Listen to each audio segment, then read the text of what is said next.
Mi nombre es Roberto Silva y hoy, a los 83 años, he decidido grabar este mensaje porque sé que mi tiempo está llegando a su fin. No por ninguna enfermedad grave, sino porque siento en lo más profundo de mi alma que necesito dejar constancia del mayor error de mi vida antes de que sea demasiado tarde. Quiero que los jóvenes de hoy escuchen lo que tengo que decir, principalmente aquellos que, como yo fui un día, creen que trabajar sin descanso es sinónimo de ser un hombre de verdad. Nací en 1942, aquí en Buenos Aires, hijo de un obrero que trabajaba en la industria textil del barrio La Boca. Mi padre era un hombre de pocas palabras, de esos que llegaban a casa todas las noches con las manos callosas, el rostro marcado por el cansancio, pero siempre con la cabeza erguida. Él nunca se quejó de la vida, nunca. Para mí, aquello era el modelo perfecto de dignidad. Un hombre de verdad provee para la familia, trabaja hasta la extenuación y no demuestra debilidad. Eso fue lo que aprendí observando a mi padre durante toda mi infancia y adolescencia. Conocí a Teresa en enero de 1966, durante una verbena en la parroquia del barrio San Telmo. Ella tenía 19 años y usaba un vestido floreado que bailaba con ella mientras arriesgaba pasos de cuadrilla. Yo tenía 24 y trabajaba como ayudante en una pequeña constructora. Cuando nuestras miradas se cruzaron aquella noche, algo cambió dentro de mí. Ella tenía una sonrisa que iluminaba cualquier ambiente y una dulzura en su forma de hablar que me conquistó inmediatamente. Durante meses la cortejé a la antigua. Llevaba flores a casa de sus padres, conversaba con su padre sobre fútbol y política, ayudaba a su madre a cargar las compras del mercado. Teresa era maestra de primaria, adoraba a los niños y tenía esa forma maternal que me hacía sentir en casa. En diciembre de ese mismo año, le pedí su mano en matrimonio debajo de un árbol de jacarandá en el Parque 3 de Febrero. Ella dijo sí entre lágrimas de felicidad. Nos casamos en febrero de 1967, en una ceremonia sencilla en la Basílica Nuestra Señora de la Piedad. No teníamos mucho dinero, pero teníamos amor de sobra y sueños inmensos. Nos prometimos el uno al otro que construiríamos una familia hermosa, que criaríamos a nuestros hijos con amor y dedicación, que envejeceríamos juntos rodeados de nietos y recuerdos felices. Yo creía en cada palabra de aquella promesa. Comenzamos nuestra vida viviendo en un apartamento alquilado de 2 habitaciones en el barrio Almagro. Era pequeño, pero era nuestro. Teresa decoró cada rincón con cariño, cosía las cortinas a mano, cuidaba las plantas de la ventana, preparaba cenas deliciosas incluso con lo poco que teníamos. Yo trabajaba de 7 de la mañana a 6 de la tarde en la constructora, soñando con el día en que tendría mi propia empresa. Nuestro primer hijo, Marcelo, nació en 1968. Recuerdo como si fuera ayer el día en que sostuve a ese pequeño ser en mis brazos por primera vez. Sentí un amor tan fuerte que me dolía el pecho. Me juré a mí mismo que sería un padre mejor que el mío, que estaría presente, que no me perdería nada de la vida de mi hijo. Pero la vida tiene una forma cruel de ponernos a prueba, y mis sueños comenzaron a cambiar de forma sin que yo me diera cuenta. En 1970, con mucho esfuerzo y algunos ahorros, logré abrir mi propia empresa de construcción civil. Era pequeña, solo yo y 2 ayudantes, pero era mía. Sentí que finalmente estaba en el camino correcto para darle a mi familia todo lo que ella merecía. Una casa más grande, seguridad financiera, un futuro mejor. El problema es que yo no entendía aún el precio que pagaría por esa obsesión. Comencé a trabajar 60, 70 horas por semana. Me levantaba antes de que saliera el sol y volvía a casa cuando Marcelo ya estaba durmiendo. Teresa intentaba esperarme despierta, pero muchas veces la encontraba cabeceando en el sofá, con la cena fría en la mesa. Yo besaba su frente, Comía rápidamente y caía en la cama exhausto, para empezar todo de nuevo al día siguiente. Nuestra hija Daniela nació en 1972.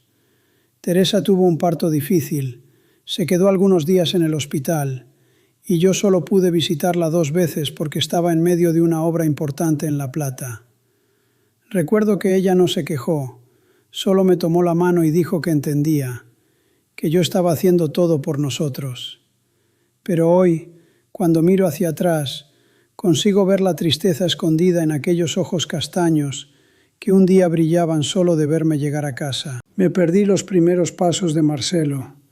Estaba cerrando un contrato para construir un edificio de apartamentos en el barrio Caballito. Teresa me llamó emocionada diciendo que nuestro hijo había dado sus primeros pasitos y yo prometí que llegaría pronto para ver. Nunca llegué. Cuando volví a casa aquella noche, Marcelo ya estaba durmiendo y la ventana de oportunidad se había cerrado para siempre. Me perdí la primera palabra de Daniela. Me perdí el primer día de clases de Marcelo. Me perdí la presentación de baile de Daniela en la escuela. Me perdí cumpleaños, almuerzos de domingo, tardes de parque, conversaciones antes de dormir. Cada ausencia la justificaba para mí mismo como un sacrificio necesario. Yo estaba construyendo un futuro.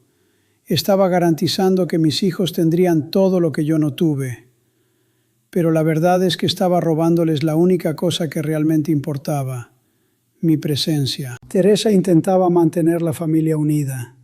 Ella era el corazón de aquella casa, el pegamento que nos mantenía conectados incluso cuando yo estaba físicamente ausente. Planeaba paseos que yo cancelaba a última hora. Preparaba barbacoas familiares que yo me perdía porque surgía una emergencia en la obra. Guardaba regalos de Navidad que yo olvidaba comprar. Y poco a poco, sin que yo lo notara, el brillo en sus ojos comenzó a apagarse. Yo vivía prometiendo que las cosas cambiarían. Cuando la empresa creciera un poco más, cuando terminara aquel proyecto, cuando los hijos fueran mayores, cuando compráramos la casa propia, siempre había una excusa. Siempre había un próximo objetivo que necesitaba ser alcanzado antes de que yo pudiera desacelerar y disfrutar de mi familia. En 1977, finalmente conseguimos comprar una casa en el barrio Belgrano. Era hermosa, con 3 habitaciones, un patio enorme donde los niños podían jugar, una galería donde Teresa soñaba pasar las tardes leyendo. Creí que aquello sería suficiente, que finalmente ella vería que mi esfuerzo había valido la pena. Pero el día de la mudanza, yo estaba resolviendo problemas con un proveedor y llegué cuando el camión ya había descargado todo. Teresa había organizado la casa sola, con la ayuda de los vecinos. Ella no dijo nada, solo me abrazó cuando llegué y fingió que todo estaba bien. Pero no lo estaba. Los años pasaron en un borrón de contratos, obras, reuniones y llamadas. La empresa creció, mi reputación como constructor confiable se extendió por Buenos Aires. El dinero comenzó a entrar de forma más cómoda. Cambié de coche, compré un terreno en la costa, viajé a congresos en Santiago y Montevideo. Pero mientras mi vida profesional florecía, mi vida familiar se marchitaba lentamente, como una planta que nadie recuerda regar. El punto crítico ocurrió en marzo de 1991, en el 18º cumpleaños de Daniela. Ella había pedido solo una cosa, que yo estuviera presente en la cena de celebración que Teresa estaba organizando. Prometí que llegaría a las 7 en punto. Vestí mi mejor traje aquella mañana, puse su regalo en el coche y juré que nada me retrasaría. Pero a las 5 de la tarde recibí una llamada urgente. Un problema con el permiso de obra en una obra en el barrio Recoleta. Yo podría haber delegado, podría haber dejado que mi socio lo resolviera, pero no. Creí que era mi responsabilidad, que solo yo podría resolver aquello de la forma correcta. Llamé a Teresa y le dije que me retrasaría un poco, que empezaran sin mí. Cuando llegué a casa, eran casi las 11 de la noche. La casa estaba en silencio. En la mesa de la cocina había un trozo de pastel cubierto con papel film y una tarjeta de cumpleaños. Abrí y vi la letra de Teresa, que había firmado mi nombre junto con el suyo. Mi propia hija había celebrado 18 años sin que su padre estuviera presente para darle un abrazo, para decirle cuánto estaba orgulloso de ella. Subí las escaleras y encontré a Daniela durmiendo con el rostro hinchado de tanto llorar. Teresa estaba acostada de espaldas a mí, fingiendo dormir.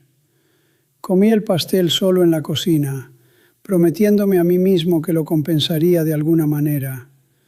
Una promesa que, como tantas otras, nunca cumplí. Si esta historia te interesó, no te olvides de suscribirte a nuestro canal y dinos de qué ciudad nos estás viendo. ¿Continuamos? Prometo que esta será la mejor historia que escucharás en tu vida. Los años siguientes se transformaron en una rutina vacía de promesas rotas y oportunidades perdidas.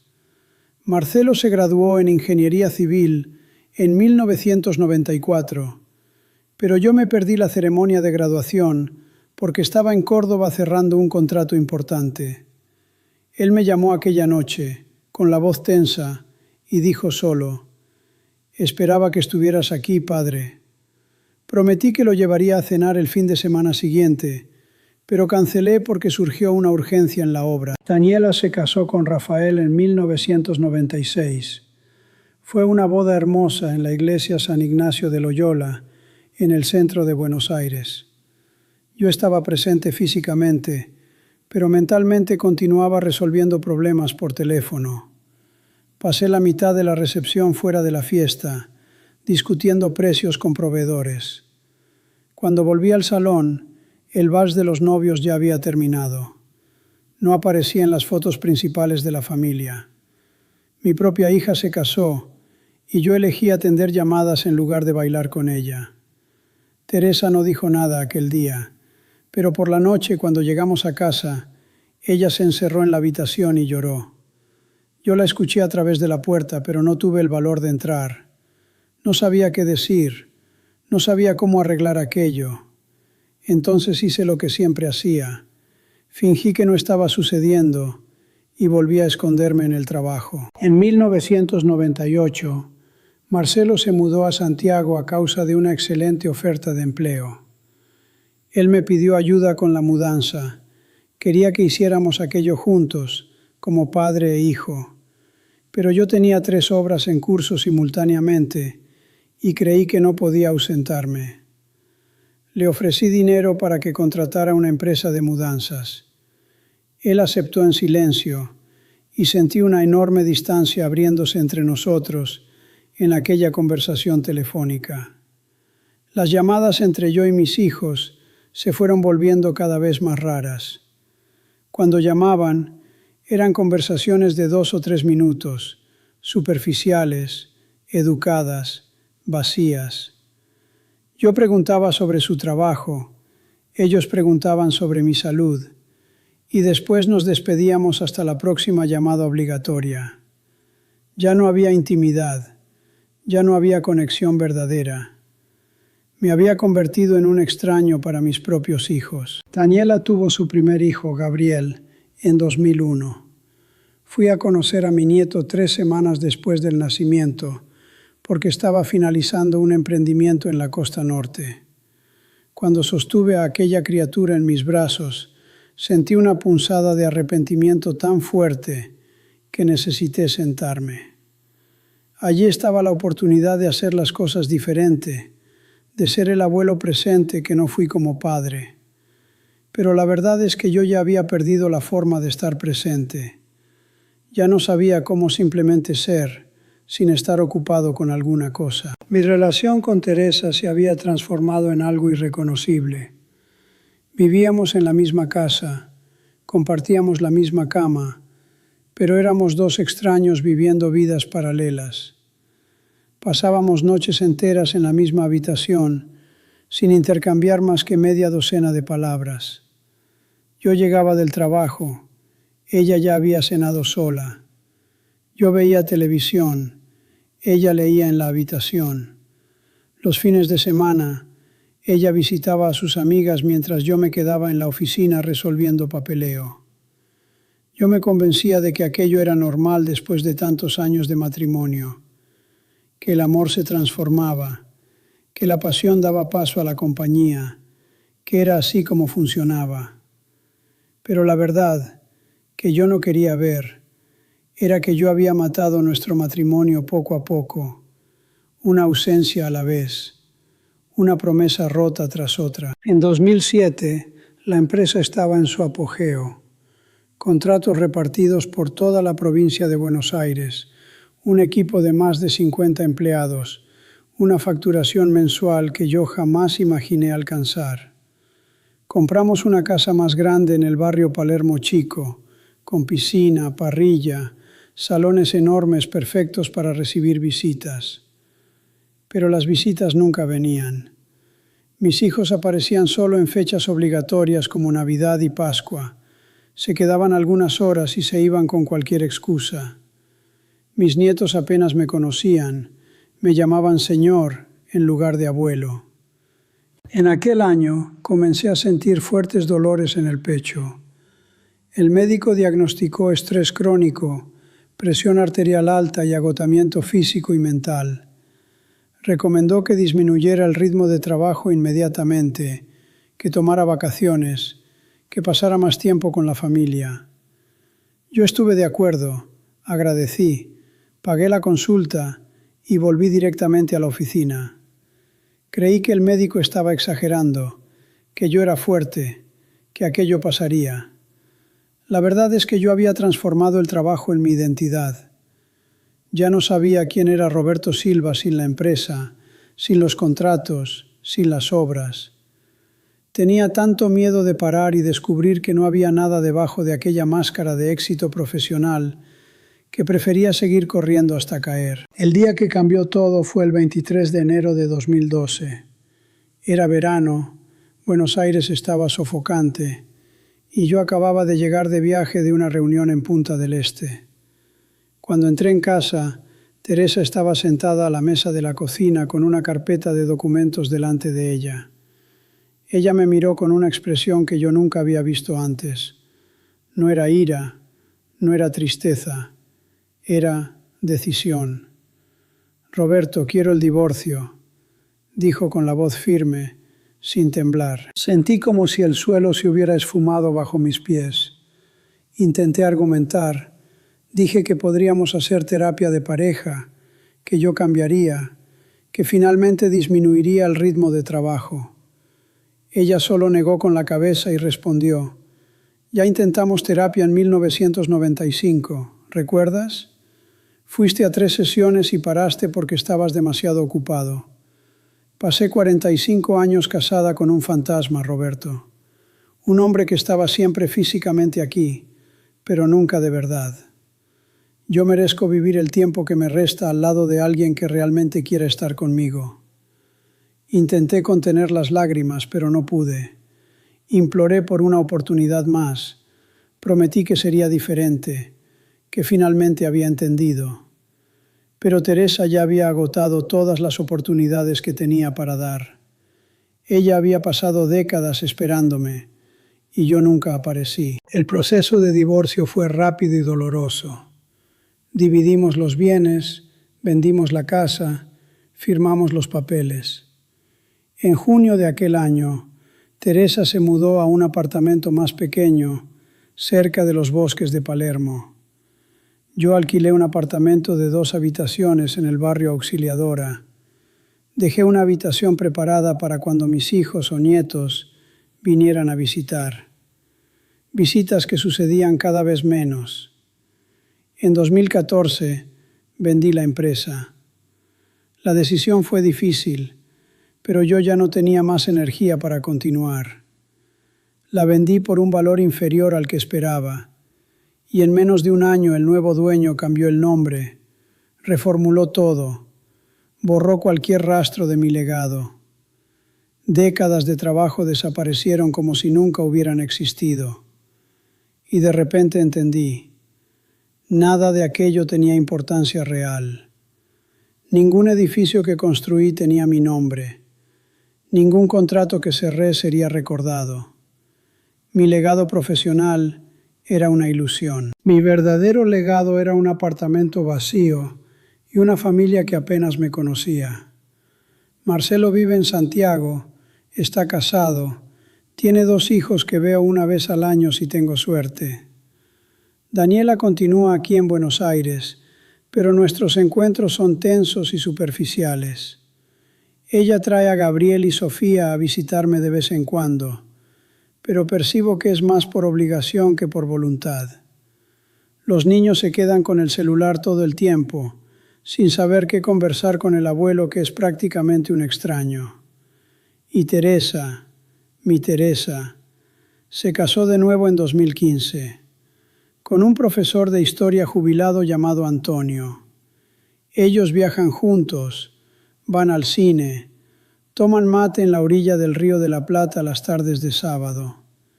Ella hace todo con él lo que siempre quiso hacer conmigo, y yo nunca tuve tiempo. Cuando la veo de lejos, de vez en cuando, percibo que está feliz, de verdad feliz. Y duele darme cuenta de que nunca pude darle eso a ella, incluso teniendo 45 años para intentarlo. Hoy me despierto todas las mañanas en este apartamento silencioso. Preparo mi café, me siento en la galería y observo el movimiento de la calle. Tengo tiempo de sobra ahora, todo el tiempo del mundo, pero no tengo a nadie con quien compartir ese tiempo. Leo libros que siempre prometí leer. Camino por los bosques de Palermo observando a padres jugando con sus hijos y siento una envidia dolorosa. Veo parejas de ancianos de la mano y me pregunto cómo habría sido envejecer al lado de Teresa. Paso horas reflexionando sobre cada decisión equivocada, cada momento perdido, cada elección que hice creyendo que estaba construyendo un futuro, cuando en realidad estaba destruyendo mi presente. No hubo ninguna tragedia dramática en mi vida, ningún accidente, ninguna enfermedad terminal, ningún acontecimiento súbito que haya destruido mi familia. Lo perdí todo gradualmente, una elección a la vez, una cena perdida aquí, un cumpleaños olvidado allá, una llamada atendida cuando debería haber dado un abrazo. Pequeñas decisiones que se acumularon hasta que no quedó nada. Confundí estar ocupado con ser importante. Confundí trabajar duro con amar bien. Confundí proveer financieramente con estar presente. Creí que mi valor como hombre, como padre, como esposo, estaba directamente ligado a cuánto producía, a cuánto trabajaba, a cuánto conquistaba profesionalmente. Y cuando finalmente me detuve a evaluar lo que realmente conquisté, descubrí que tenía las manos vacías. Hoy, con 83 años, vivo solo rodeado de arrepentimientos que no pueden ser deshechos. Mis hijos crecieron sin mí, mis nietos no me conocen. La mujer que amé reconstruyó su vida con otro hombre. Y yo tengo solo recuerdos de lo que podría haber sido, pero nunca fue. Si existe un infierno, no está hecho de fuego y azufre. Está hecho de fotografías en las que no estás, de cumpleaños que perdiste, de abrazos que no diste, de conversaciones que nunca tuviste. Es despertar todos los días sabiendo que tuviste todas las oportunidades del mundo para hacer las cosas diferente y elegiste conscientemente el camino equivocado. Mi mensaje para ti que me estás escuchando ahora es simple y urgente. La cultura que glorifica estar siempre ocupado es una mentira cruel. Nadie va a recordar cuántas horas trabajaste, cuántos contratos cerraste, cuánto dinero acumulaste. Al final, las únicas cosas que importan son las personas que amamos y el tiempo que pasamos junto a ellas. El tiempo no espera, no negocia, no da segundas oportunidades. Los niños crecen en un abrir y cerrar de ojos. Los cónyuges se cansan de esperar, los padres envejecen, y cuando finalmente te das cuenta de que estabas corriendo tras las cosas equivocadas, ya es demasiado tarde. Lo tuve todo y lo perdí todo. Y la parte más triste es que nadie me quitó nada. Lo tiré por la borda con mis propias manos, convencido de que estaba haciendo lo correcto. No cometas el mismo error que yo cometí. No dejes para mañana el abrazo que puedes dar hoy. No cambies la cena familiar por la reunión que puede esperar. No elijas estar ocupado cuando puedes elegir estar presente, porque ocupado es solo otra palabra para ausente. Y cuando te des cuenta, estarás solo en un apartamento vacío, teniendo todo el tiempo del mundo, pero nadie con quien compartir ese tiempo. Esta es mi historia, este es mi arrepentimiento, este es mi último mensaje para el mundo. Elige la presencia, siempre.